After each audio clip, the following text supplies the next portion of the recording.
இன்னைக்கு என்ன பார்க்க போறோம்னா சிக்கன் கிரேவி தான் பார்க்க போறோம். செய்யறது வாமிகா. இப்போ என்ன செய்ய போகலாம்? ஃபர்ஸ்ட் தயிர் ஊற்றிக்கலாம். வந்து சிக்கனை எப்படி வாஷ் பண்ணோம்?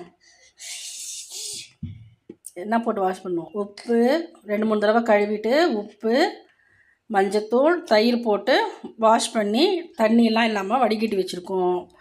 இப்போது தயிர் ஊற்றிக்கலாம். ஒரு கரண்டி தயிர் மேலே ஊற்றணும் படமை. இன்னும் கொஞ்சம் அரை கரண்டி தயிர் போட்டு ஊற்றிக்கலாம். அப்புறம் காட்டு இதை காட்டு.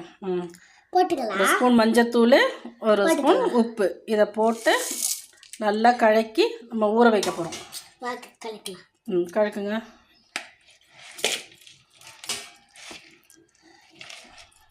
ஓகே, நல்லா கழுவிட்டு ஒரு அரை மணி நேரம் ஊற வச்சிடலாம். இதுக்கு என்ன பார்க்கணும்னா இதெல்லாம் தக்காளி இதெல்லாம் எடுத்து வச்சுருக்கோம். அதெல்லாம் வடிக்கிட்டு ஒரு அரை கிலோ சிக்கன் எடுத்துருக்கோமா, அதுக்கு ஒரு பெரிய தக்காளி, சின்னதாக கொஞ்சமாக ஒரு 20 வெங்காயம், 20 பூண்டு, இதை வந்து எண்ணெயில் வந்து ஃப்ரை பண்ண போகிறோம், வதக்கி அரைக்கிறதுக்கு. பாட்டு போடு.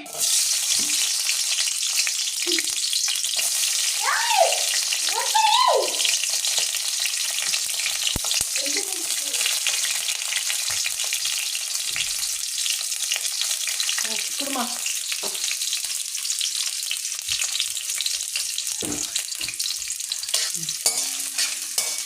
பாருங்க, வாமிகா வதக்கிட்டு இருக்கா. அவங்க தான் செய்யணும் ஒரே அடம். அதனால் இன்றைக்கி அவங்க தான் சிக்கன் செய்கிறாங்க. Chicken semi gravy. ஓகே.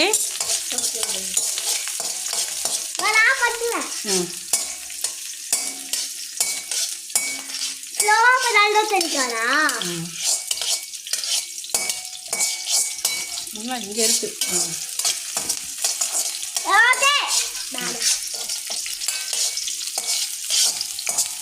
இப்போ இதுலேயே தக்காளி ஒன்று கட் பண்ணி வச்சுருக்கிறதையும் போட்டுக்கலாம்.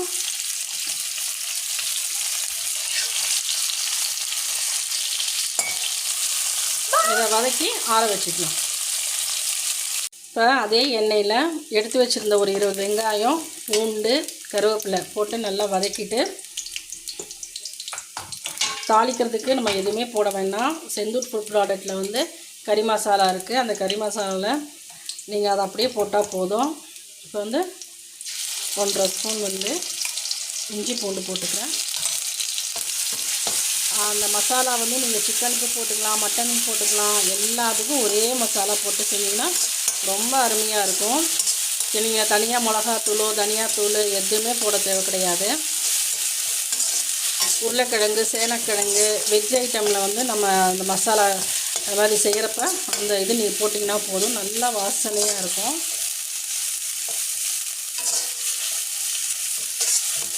இப்போ இஞ்சி பூண்டு போட்டு வதக்கியாச்சு.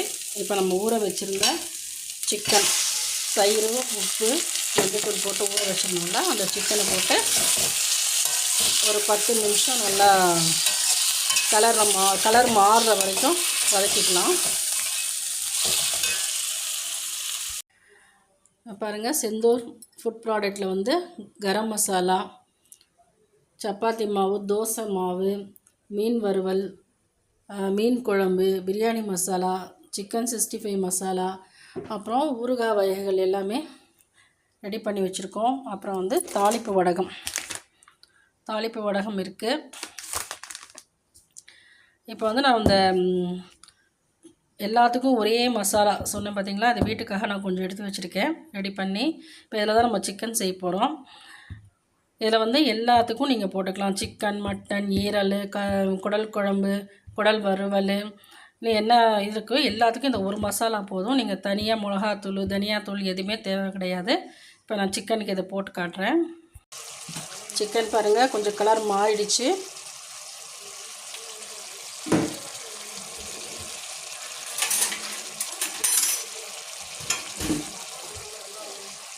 இது நம்ம சாதாரண அந்த ஸ்பூனில் வந்து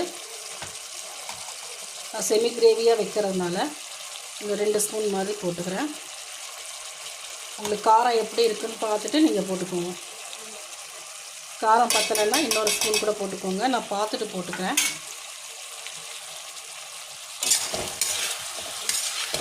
இது கொஞ்சம் நேரம் வதங்கிட்டு ஒரு 5 நிமிஷம். இப்போ மசாலா போட்டு நம்ம ரெடி பண்ணி வதக்கியாச்சு. இப்போ நம்ம அரைச்சி வச்சுருந்த வெங்காயம், பூண்டு, தக்காளி இதை வந்து நான் வந்து கொஞ்சம் செமி கிரேவியாக வேணுன்றதுக்காக அரைச்சேன். நீங்கள் அதெல்லாம் வேண்டாம் அப்படின்னு சொன்னாக்கா நீங்கள் அப்படியே நீங்கள் அரைக்காமல் வதக்கி விட்டால் போதும். வெங்காயம், தக்காளியெல்லாம் போட்டு வதக்கி அப்புறம் சிக்கன் போட்டு நீங்கள் போட்டால் போதும். இது நான் கொஞ்சம் கிரேவியாக வேணும் அப்படின்றதுக்காக வெங்காயம், பூண்டு, தக்காளி வந்து அரைச்சி ஊற்றிருக்கேன். உங்களுக்கு இதே சிக்கன் பெப்பர் ஃப்ரை மாதிரி வேணும்னாக்கா கடைசியாக நீங்கள் இறக்குறப்ப ஒரு 1.5 ஸ்பூன் 1 ஸ்பூன் மிளகு போட்டு வறுத்து கொத்தமல்லி போட்டு இறக்கிக்கலாம். இது வெந்தவுடனே எப்படி இருக்குன்னு காட்டுறேன். சிக்கன் கிரேவி ரெடி ஆகிடுச்சு. பாருங்கள், கொஞ்சம் நல்லா வந்துடுச்சு.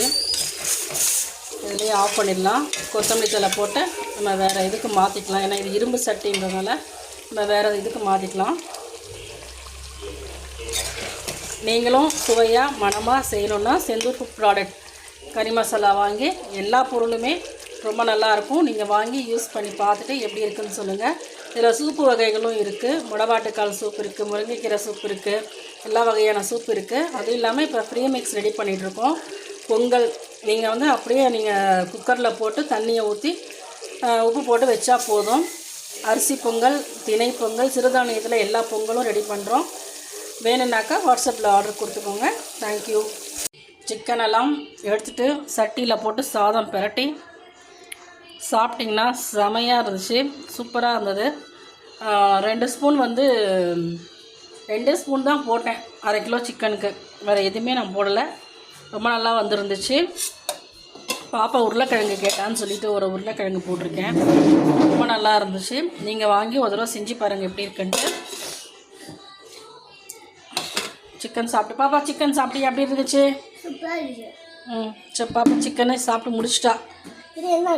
சட்டியில் போட்டு பெரட்டினால அந்த சாதம். இதில் வந்து நீங்கள் கடைசியாக நீங்கள் பெப்பர் வேணும்னா காரத்துக்கு பெப்பர் தூள் போட்டுக்கோங்க. மிளகு தூள் போட்டு செஞ்சிங்கன்னா பெப்பர் ஃப்ரை ஆகிடும். இல்லை இதே மசாலா போதுனாக்கா இதே மசாலா போடுங்க.